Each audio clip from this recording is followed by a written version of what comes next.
We are connecting. Let me check on Instagram here. All right, and it looks like we are live on Instagram, and it looks like we are live on our other platforms. So, hey everybody, happy Friday, happy last Friday of February. Hard to believe that we're already 2 months into 2026. But welcome to our FinCrime Friday chat for February of 2026. We're happy to have everybody tuning in. Today, we're going to be talking about romance scams and the romance scam economy. So this is something that we have absolutely touched on in a lot of our other FinCrime Friday chats and plenty of our ACFCS trainings and courses and webinars. But we're really gonna dive a little bit deeper today. As usual, my name is Clayton Norman. I'm the social media marketing manager for Serify, which is the parent company for ACFCS. And we are here with the incredible Aaron O'Loughlin, our senior director of training, and Brian Svoboda-Kindle, our VP for product and programming.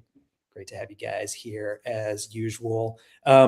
Before we get started, kind of the usual stuff. If you're not an ACFCS member, today is a great day to fix that, okay?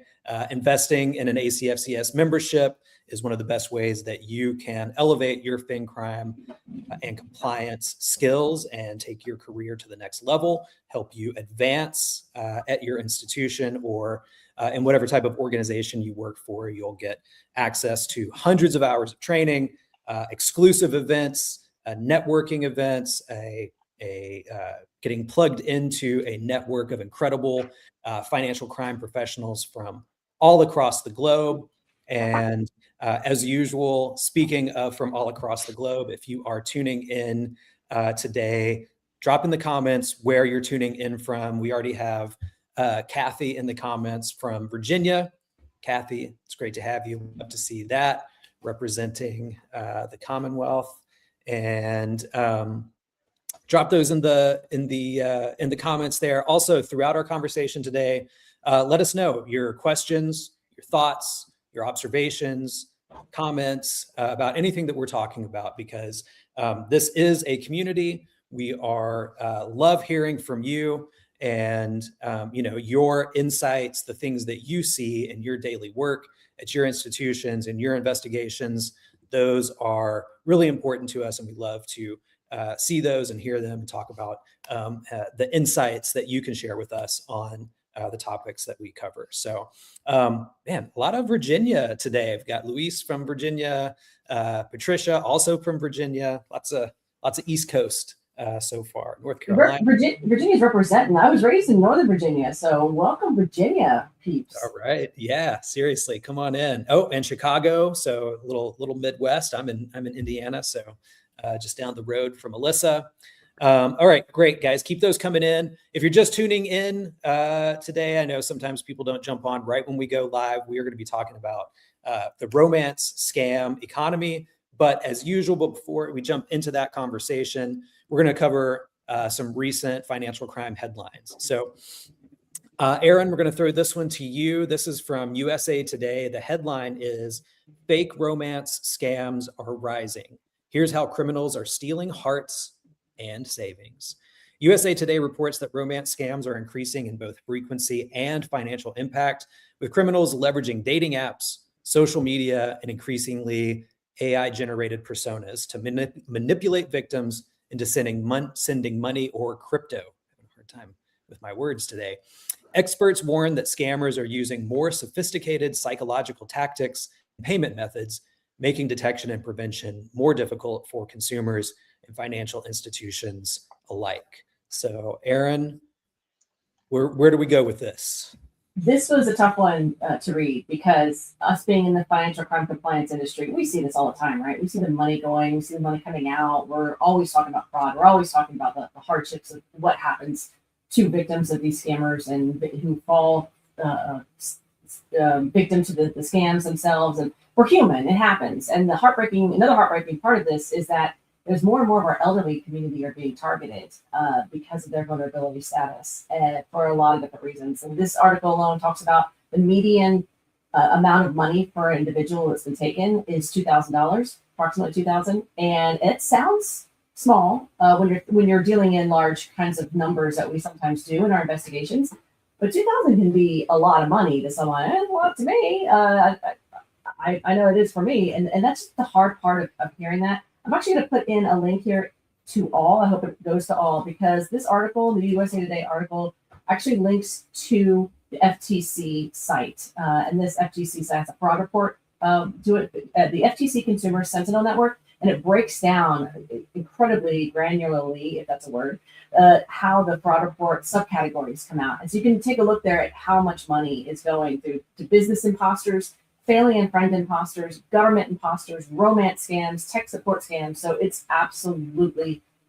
evolving and it's changing. And it's so hard to see all this and the money go up and up and up of people being scammed. And they're actually giving their money willingly to people who they believe that they have a connection with. And that is the heartbreaking part. And I don't say that in a way to make them feel bad. I don't say, because I could have been fallen victim. I'm no special than anyone else. I just happen to have my husband, and I don't look for that kind of stuff. But if he does pass and I become vulnerable, I could fall victim to it. So we want to get this education out to as many people as we can. We want to get these numbers out to as many people as we can, and to maybe it might inspire you to go to your local community's elderly center and start volunteering and talking to, or maybe even going, if you're in a FI or if you're in a fintech and you work in the space, maybe donate your time for a training course to tell them different things to look at, such as you get a random text from someone that says, oh, it's a wrong number. I'm sorry to bug you. I was looking for so-and-so because I'm an investor, or things like that. People are craving that need and that touch and that communication back and forth. And to know what types of things to look out for, I don't care how old you are. We're teaching our 13-year-old to do that as well. So don't ever talk to someone that you don't know is writing to you. That's called a phishing or vishing scam. And the more education we can get out to our folks, the more equipped they are to be able to say no and to walk away and to guard themselves. It's hard, though. It's a heartbreaking story.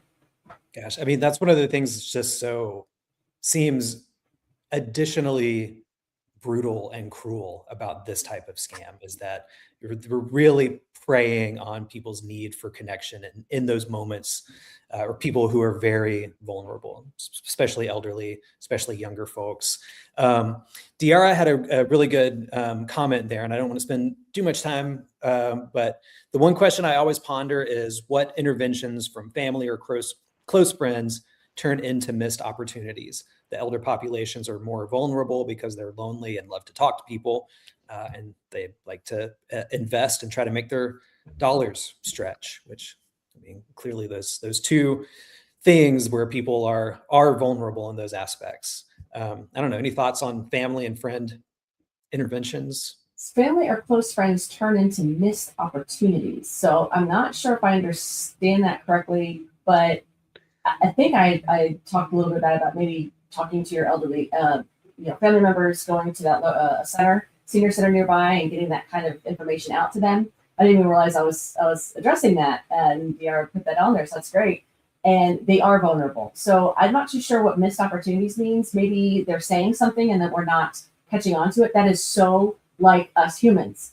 It is that unless you're trained in a certain way to pick up certain terms, and I've just been lucky enough to be able to have been trained with the intelligence community, and then being able to see the money going back and forth inside as a practitioner on these firms. When people say something, they put words on a table, a proverbial table. That's how I was trained. We're going to keep this between in-house with us, right? Our members that are watching us LinkedIn, so don't tell anybody you're getting CIA stuff.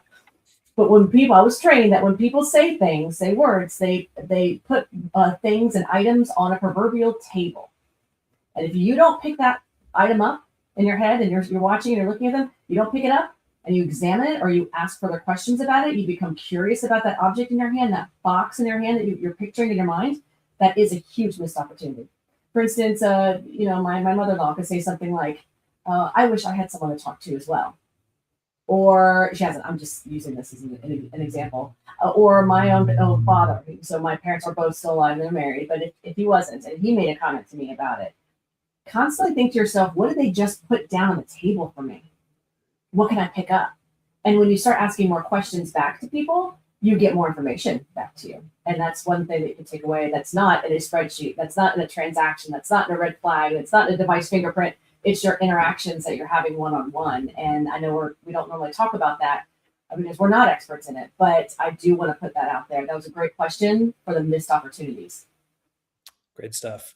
All right, let's move on to number 2, and there are some great comments already coming in regarding that. We're going to keep on rolling because we got a great, rest of our conversation to get to. So, Brian, this headline is going to you. This is about a settlement agreement between the U.S. Department of the Treasury Office, Office of Foreign Assets, and IMG Academy LLC. So, a type of school, it sounds like. Yeah, so this is not on the romance scam side, but we like to give a little smattering of non-related news out there. I thought this was an interesting case for anybody on the sanctions side of the house. This was IMG Academy is a school in Florida, and it is a private school, focuses on like sports, and it got in trouble, penalty from OFAC for accepting payments for students enrolled in the school who were the children of sanctioned people in Mexico. I think these were cartel-related designations. So essentially, they were, taking money from sanctioned persons. But this was not a bank or a financial institution. This was just a school, right? Being paid for services. And there were some facts of the case that made it, a little bit more. Like they set up direct payment with them, and there were multiple payments over the course of a few years. But I think this really shows the widening of the lens of sanctions out beyond the financial sector and the need for sanctions compliance. And really just first step is just sanctions awareness among a much wider breadth of industries and even, beyond typical business operations. Than ever before. OFAC is taking this seriously. They are out there looking for sanctions violations outside of where they might have more narrowly concentrated in the past. So for the FIs in the audience, I think it also, kind of ups your risk profile of like, okay, what entities, customers are at risk of potential sanctions, evasion issues, right?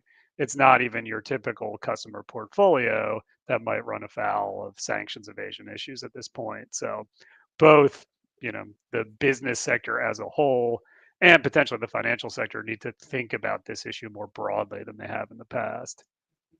Wow. Yeah, very interesting, that one, thinking about the wider scope of the sanctions enforcement. So, all right. Third headline for this edition, getting back to our romance scams conversation, U.S. seizes 61 million in dollars linked to pig butchering, crypto romance scam. U.S. federal agents in North Carolina confiscated over $61 million worth of tether tied to a large pig butchering scheme that blended romance scam tactics with fraudulent crypto investments, removing illicit funds from criminal wallets still holding proceeds. Investigators traced victim funds through laundering wallets before the seizure, highlighting how AI-driven impersonation and stablecoin rails are being exploited in complex romance-linked fraud operations. So, Aaron, do you want to take that one, or Brian, do you want to jump on that one? Hey, Brian. Sorry, you want me to go first? Yeah. I'm happy to. Yeah, I mean, I think this is a good story, right? It's an encouraging sign here that we're seeing these types of seizures, and this was a great one. Not to downplay it, but just today they actually announced, the DOJ announced a $580 million seizure of cryptocurrency as part of its, what is it called? The Scam Center Strike Force that the DOJ runs. And this is all in crypto, and it's all, related or allegedly related to scams, particularly scam compounds in Southeast Asia. So yeah, these are big seizure actions. I mean, I think it shows two things. One is scope of the problem, right? If there's 580 out there floating around in crypto for the DOJ to seize and freeze, then there's a lot more that's gotten through the cracks, right? But on the encouraging side, it shows the level of sophistication that law enforcement has really reached in the ability to trace and seize and freeze these assets, right? I think it also, to put in a plug for something we talk about in our DAX program, shows the traceability and the transparency of the blockchain that they're able to do this. And it's not something in which, there are cases in which it's very hard to recover assets when they're sent via crypto, but it's not impossible. And the fact that the DOJ is doing it, and even, in some more limited cases, we see like state and local law enforcement pursuing these cases, freezing assets, recovering assets for victims, should encourage more of it in the long term. I think that's one area where really there can be a lot more done. It's not something where just because it's in crypto means that it's gone and you can't ever get it back. All right. And that is a great call out. If you want to learn more about digital assets, crypto, investigations in that realm, you can head over to acfcs.org, check out our training tab, and look under that. You can find our DAX course. That is our digital assets compliance specialization. Fabulous course stacked with critical information that you need if you're going to be working in this space, in the crypto and digital assets space, and designed by our team and some absolute leaders in thinking about these types of things. So definitely go check that out. And I know some of the people who are tuning in have maybe even already completed that. If you have, or if you're in the middle of it, let us know what you think about it. And if it's been valuable to you, we really love your feedback. So, all right, great, guys. So these headlines illustrate a troubling reality. Romance scams are no longer isolated crimes of deception. They're part of a sophisticated, globalized fraud economy. What used to involve a single scammer behind a fake profile has evolved into organized networks that exploit digital platforms, crypto exchanges, shell companies, cross-border financial systems. According to the US Federal Trade Commission, or the FTC, Americans reported losing over $1.3 billion to romance scams between 2017 and 2022. I'm sure that's probably only gotten worse since then, making it one of the most financially devastating forms of consumer fraud, with median losses far exceeding other scam types. Globally, the problem continues to expand, fueled by social media platforms, messaging apps, and increasingly generative AI tools used to create convincing fake identities and communications. Romance scams now directly intersect with AML monitoring, sanctions compliance, crypto tracing, mule account detection, and fraud prevention frameworks, placing financial crime compliance professionals like all of you on the front lines of this disruption. So, all right, let's start kind of at the beginning, or kind of in the evolution of the romance scam economy. Aaron, romance scams used to be viewed as simply consumer fraud, right? But how have they evolved now into these organized transnational criminal enterprises? I like the word enterprises, because that's exactly what it is. They have literally gone from, say, 20, 30 years ago, maybe 40 years ago, even the dawn of time, quite frankly. You get this one-off grifter talking to you, trying to sell snake oil, or is trying to sell anything,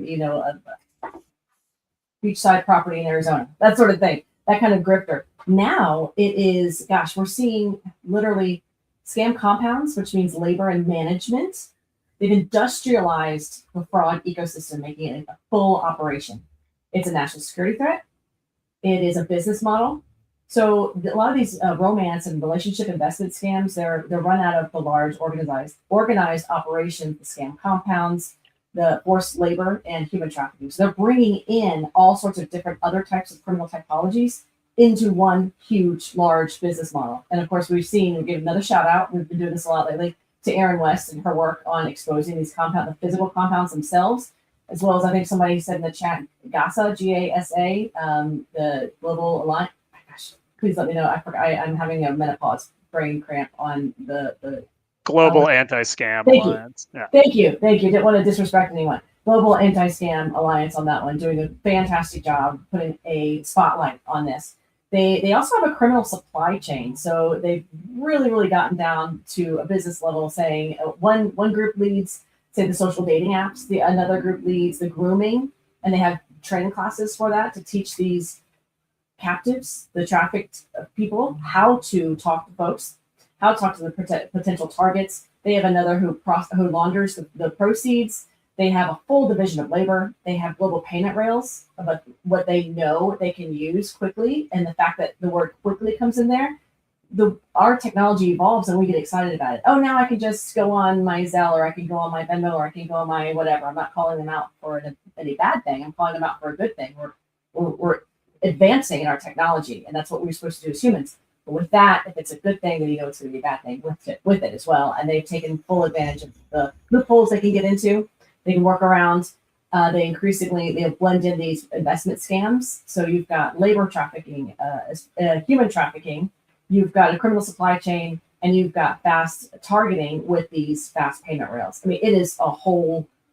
I'm sure that there's some college students out there that can do their thesis on this and maybe win a Nobel Peace Prize for figuring out how to dismantle all of this, because it's been built up over the years. And that's how it's evolved, and it's only going to continue to evolve. Wow, I really love the industrialized fraud as a concept, because more and more as we have these conversations, that connection just seems to get stronger and stronger and stronger. That these are these huge, organized, powerful organizations with a lot of resources and a lot of sophistication. Some really good comments that we had kind of during that. Luis mentioned that, according to some of the stats that I read out, that that 1.3 billion was only the reported amount, and likely much more has gone unreported. So excellent call out there, Luis. And also Patricia mentioned that pig butchering also has tie-ins to tax fraud as well. So interesting thought there. Would love to hear you share more about that, Patricia, if you want to. So Brian, for our folks who are tuning in, who are either in FIs or investigators, what are the most common financial red flags that institutions or investigators should monitor that might indicate someone is a victim of romance scam, or maybe participating in some type of payment mule activity? Yeah, great question. I'll definitely get to that question, but to pick up on a couple of threads that you and others brought up first, last year, U.S. Treasury issued a report. It wasn't really a full-on report, but basically an update on Southeast Asian scamming that estimated U.S. citizens lost 10 billion just in 2024 to scams specifically tied to Southeast Asian scam compounds.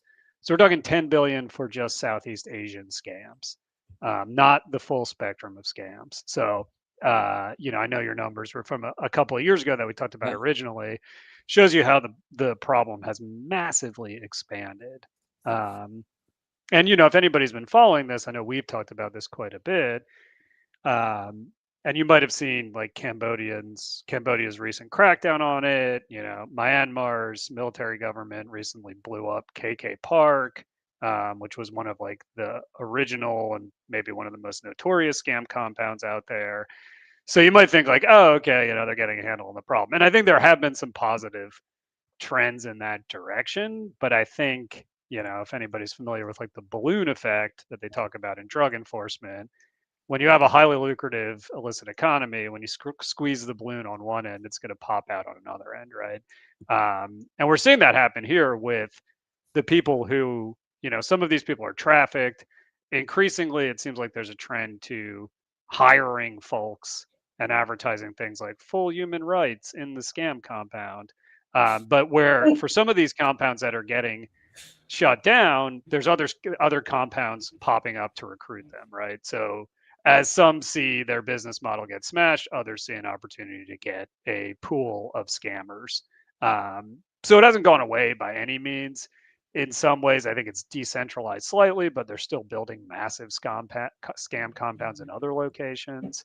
The Cambodian government occasionally comes in and shuts these scam compounds down, and then these victims, and I mean, we're talking like hundreds of thousands here of individuals who have been trafficked to do this work. When they shut the scam compounds down, these people are like out on the streets, right? A lot of them got their documentation taken.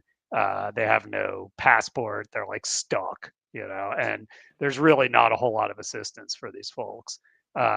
So not to be depressing, but while there has been some, positive pressure on the worst offenders, you could say, I think there's a lot more work to be done, and there needs to be a much more like holistic response on, the Cambodian and other government level to take this on. So hasn't gone away by any means. Problem, if anything, has expanded in recent years. The other thing I'll say for our non-US folks out there, we're talking a lot about U.S. figures and U.S. victims. By no means is this just targeting U.S.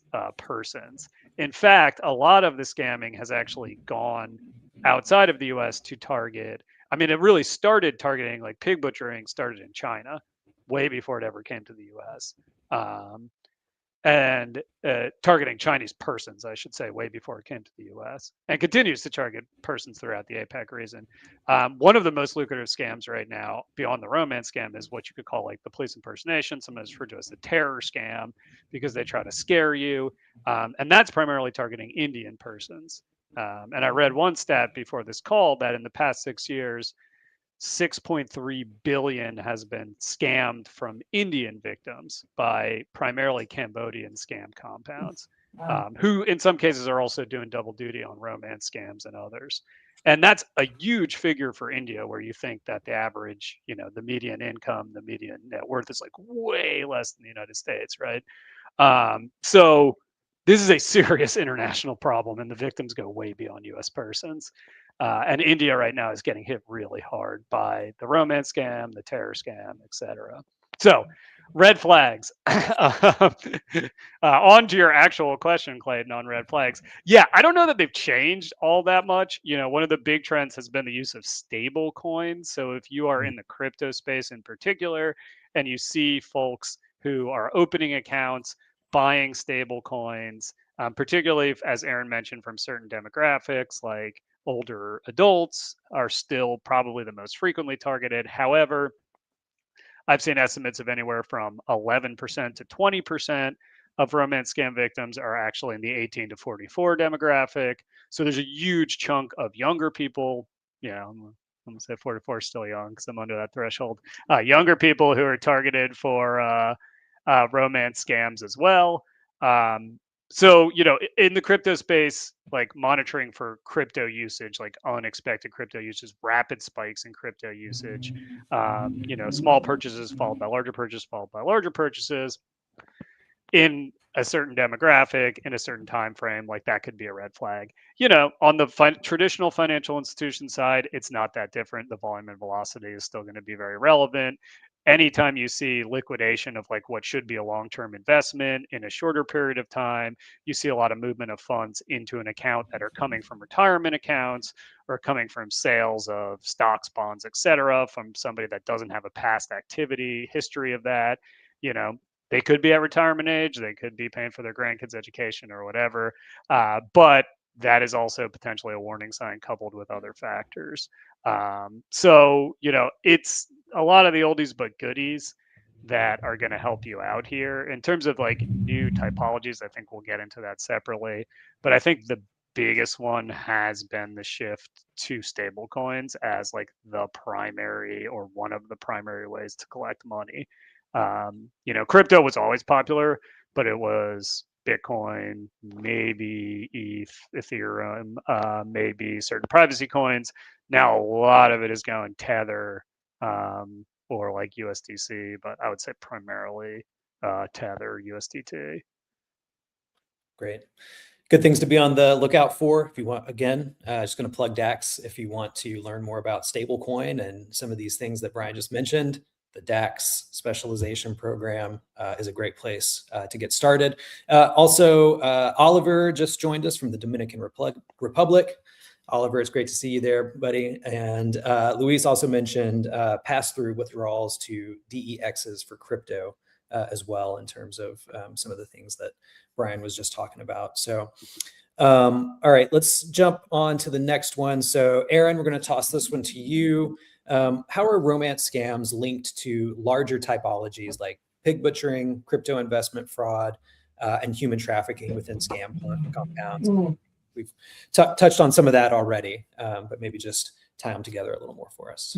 Yeah. So how they're linked to larger typologies, it's basically the same industrial machine, different layers. So that's how they become the machine. So the first layer would be something like romance grooming for the person, first layer. They have to get that hook in for that person to even start talking to you. And there is that, like what Brian was talking about, pig butchering. Granted, Interpol has said things like, it's a controversial term that people use. I don't necessarily like it, but it's also the one term that people know now, and it's gained such, I guess you could say, infamy, or it's famous enough that people are starting to take notice, and that's important too. But Interpol has put out terminology like romance baiting. That might be a better terminology for it, because it emphasizes the relationship manipulation at the core. So they are manipulating you. So there's one mask. And then tied to that. So it's romance grooming tied to romance scam. And you've got the crypto investment fraud part of it. That's basically the second layer in the pig butchering machine that it is. So once a trust is built, the victims are then guided to fake websites, advisor dashboards, controlled wallet flows. The romance piece is the hook. The investment piece is the drain. And then you also have trafficking as another labor model. So that's a huge one, obviously. And they describe the compounds that Brian talked about, that Aaron West and Gassa is really putting a lot of light on. And they recruit these folks to these compounds under false pretenses. They coerce them into perpetrating the online fraud, going after under threats of violence.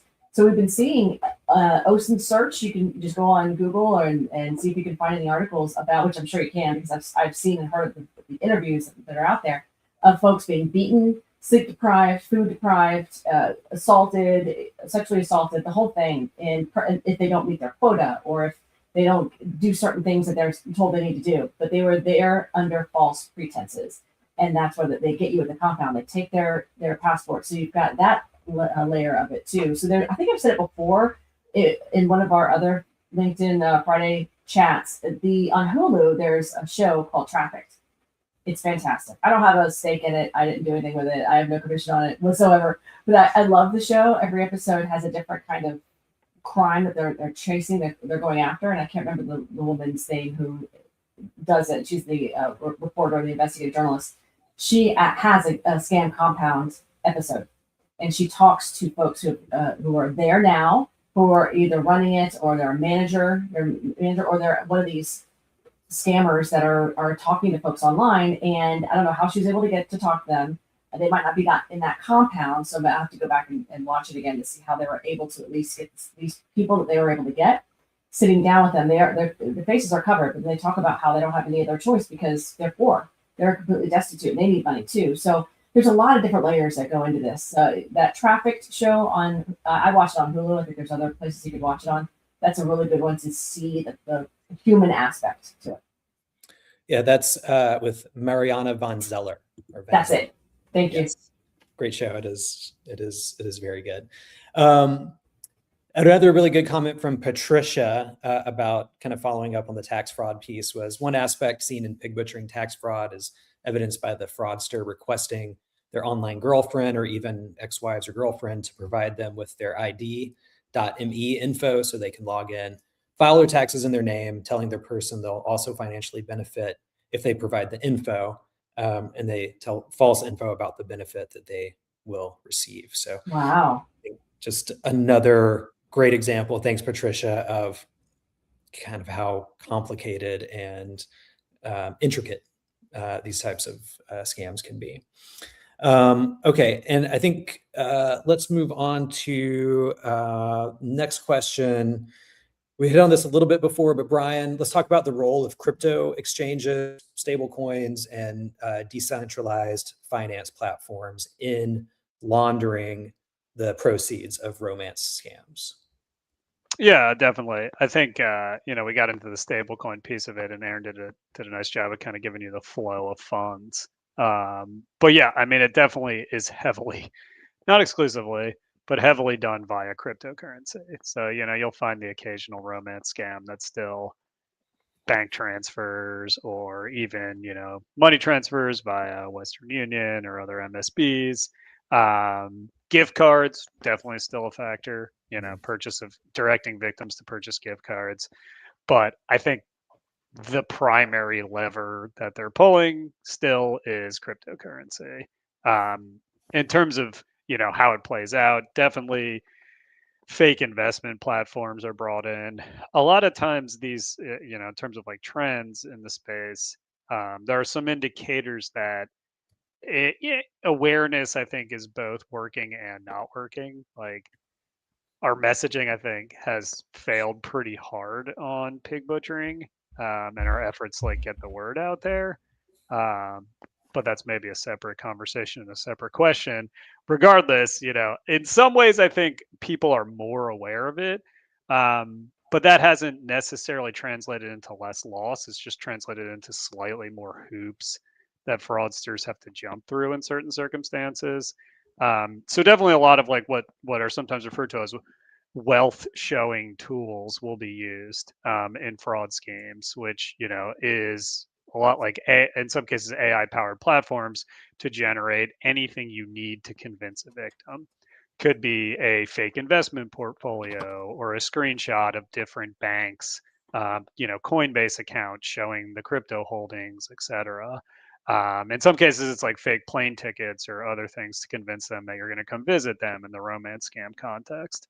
But again, a lot of it is driving folks to what is essentially a fake investment platform that's showing crypto returns.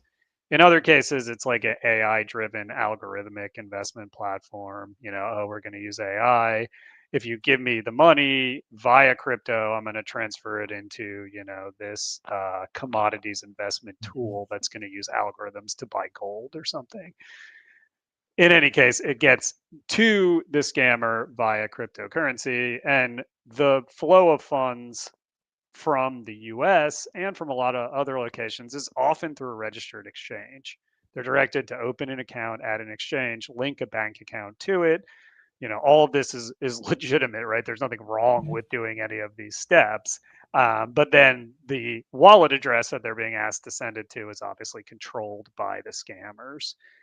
So that's where you in the legitimate finance world can come and do something, about this. Is that the first steps, the first flow of funds is going to be all done on a compliant platform in a lot of cases, not always. Sometimes they'll be directed to set up accounts on dodgy exchanges, etc.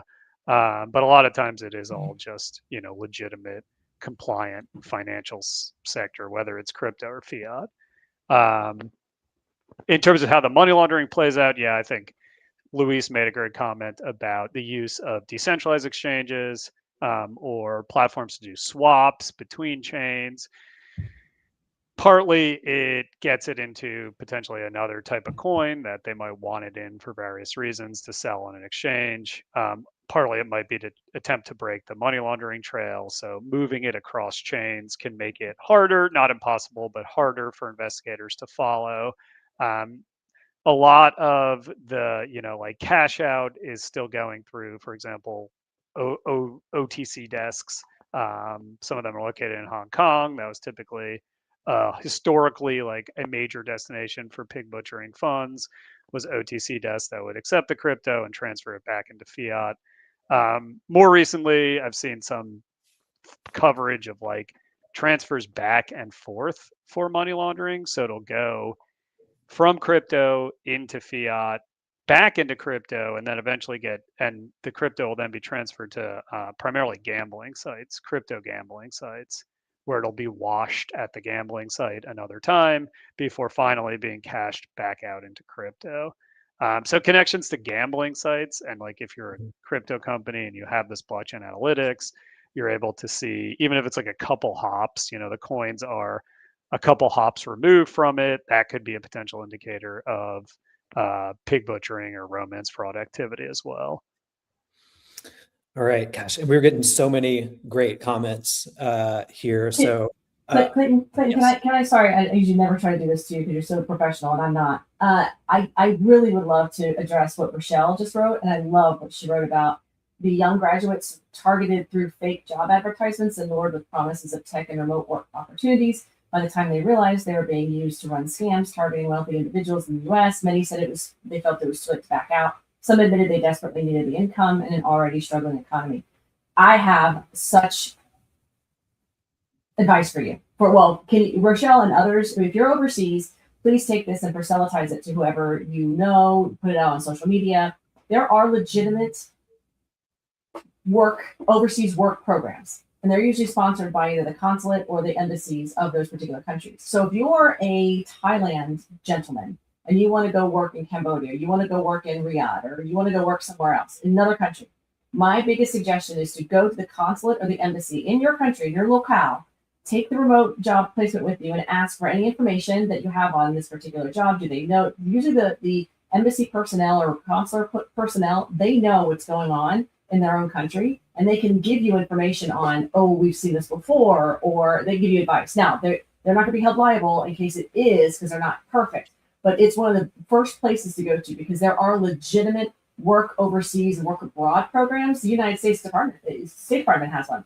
I've seen when I was in Riyadh myself, way back in the day, maybe different now, but in Riyadh, most of the workers on the ground were Filipino, and they have a legitimate Philippine Manila Riyadh kind of workflow. They go back and forth, and it's very legitimate. Now, what happens underneath that, I don't know, obviously, but that is something that people know about. They have accountability. They have people that they answer to, and that one, from what I've seen and what we've seen, is relatively safe. If it's sponsored by a particular jurisdiction, it's probably going to be okay. But I would suggest having them go to the consulate of that country they want to go to, or the embassy if they're in that general region. Great. Yeah. I mean, great stuff there. I had to throw that in there. Also, I have to call this one out by Luis again. One of the more interesting ones I've seen in my time in crypto fraud is the LSSC scam. Fraudsters even got Sean Spicer, former White House press secretary, to do a cameo video for them. A, I wish I could see that video. B, I think we need Melissa McCarthy from Saturday Night Live who impersonate Sean Spicer to probably recreate that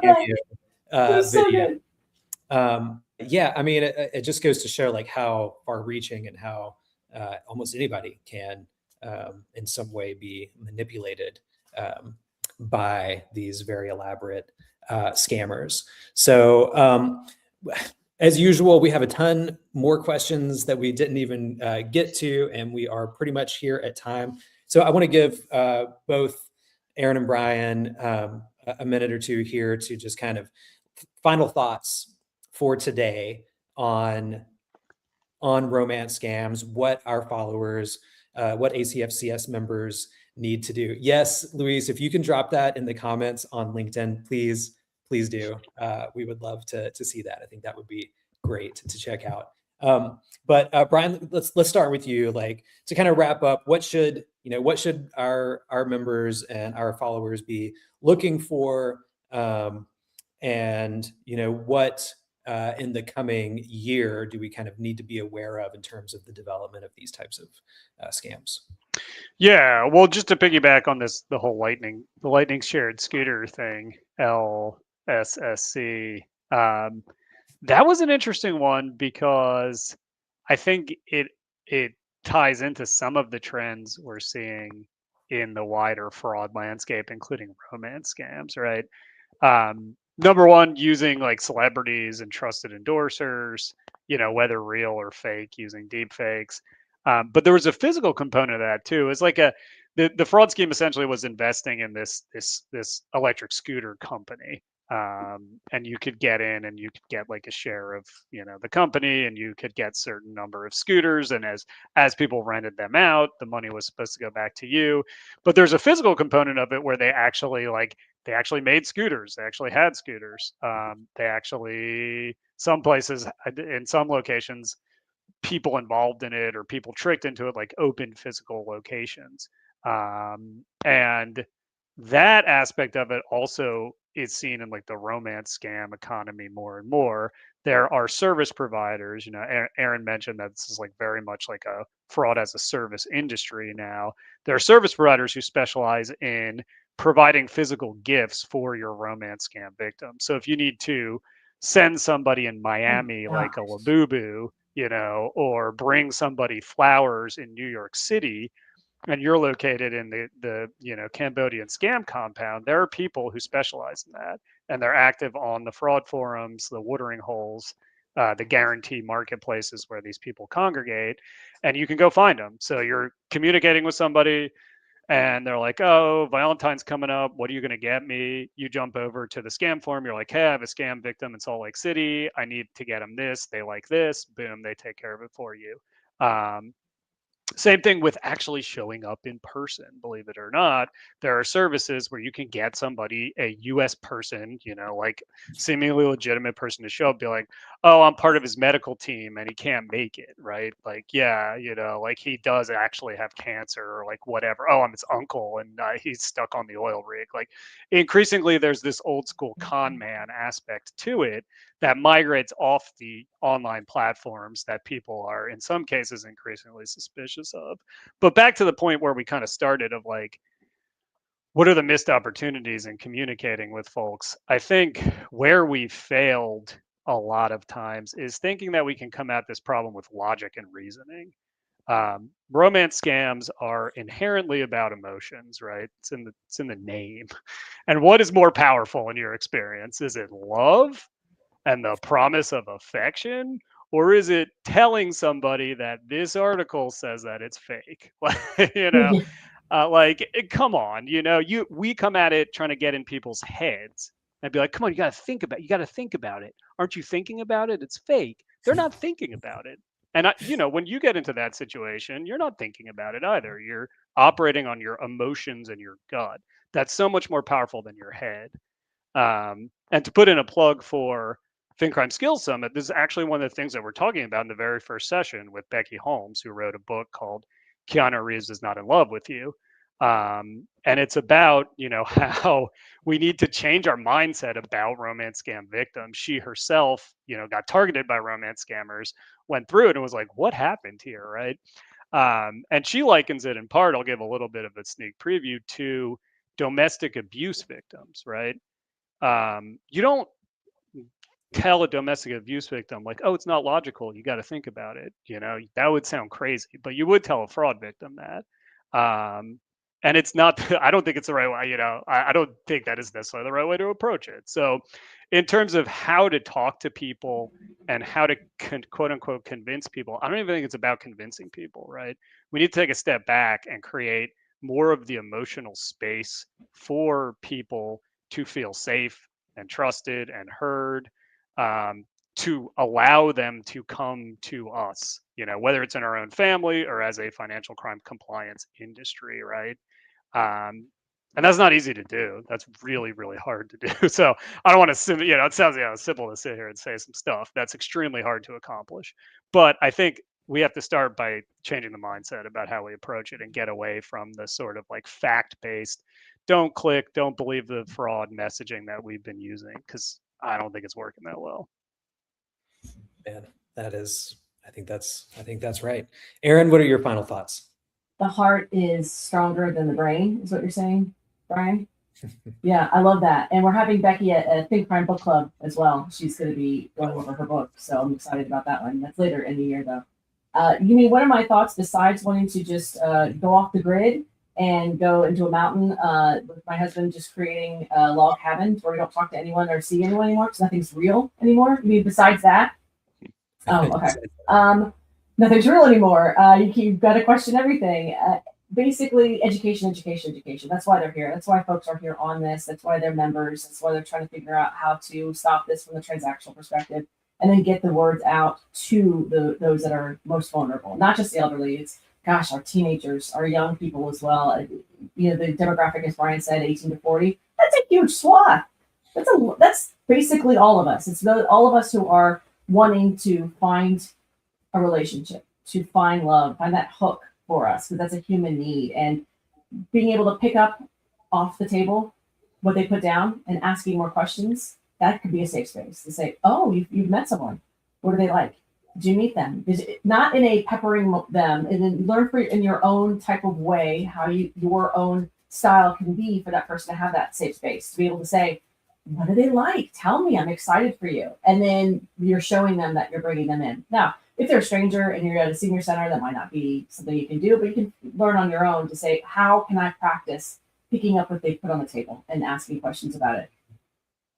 All right, guys, as always, incredible conversation, such great information and insight from the two of you. And man, today, especially in the comments, so many great stories, comments, insights, from our viewers. This is exactly what makes ACFCS membership so valuable, is that when you join ACFCS, you become a part of a community that is committed to learning about, talking about, sharing information related to these critical issues that are really impacting society, financial institutions, and all of us. So thank you to everyone who shared your stories, who asked questions, who had comments. We love hearing those. We will put links to the different things that we talked about into the comments. Erin's link that she shared, I think, only went onto YouTube, so I'll make sure that we put that on LinkedIn. Luis, I can't wait to check out that Sean Spicer video. He put the YouTube link to that in there. Love seeing everybody from all around the world tuning into this. As Brian mentioned, upcoming, we have the FinCrime Skills Summit. That is going to be March 10th through 12th, free for ACFCS members. If you have not registered for that, go ahead and register. If you're not a member and you're tuning in and you want to attend that, if you go and find on our upcoming events page at acfcs.org, there's a special discount code for new members. So if you want to attend the FinCrime Skills Summit, level up your skills, hear about the Keanu Reeves Does Not Love You book conversation, which I believe is going to be our keynote. You can absolutely go become a member today. You can save 10% on your membership by using that code. It's on the website on our FinCrime Skills Summit page. Definitely make sure that you guys join us for that. Also, we're going to have an anti-human trafficking workshop coming up. I believe that's April 8th. Is that correct, Erin? Yeah, Brian is running that one. Yep, Brian. April 8th, definitely. Yeah, April and 8th. Kevin Metcalf, who some of our super fans out there might have seen on past sessions, will be heading up that one along with a couple other SMEs. That's going to be a really good session. Definitely check it out. All right, very cool. Also, we're going to be back next month, March 26th, for our next FinCrime Friday chat. We're going to be talking about your FinCrime career and the skills you need to supercharge it in 2026. Going to be sharing a lot of learnings from the FinCrime Skills Summit. So definitely make sure you tune into that. Oliver, thank you so much for tuning in. Make sure you keep an eye on the LinkedIn page today, because we have a new member spotlight that's going to be live any minute now on the page, and Oliver is our member spotlight for the month. So definitely check that out. We love celebrating you guys. If you know someone else who wants to be, or who is doing really great work, who is CFCS certified or an ACFCS member, we will also put our member spotlight form. You can even nominate yourself, just heads up, or nominate somebody that you know that's doing really great work. We love highlighting you guys and sharing those member spotlights. They're really great. Again, all the links will be in the comments. Thank you so much for tuning in. Erin and Brian, as always, it's a blast. Really love doing these. And thank you so much for your knowledge and expertise. Guys, we'll see you next month. In the meantime, stay vigilant. Thanks, folks. Thanks, Glad.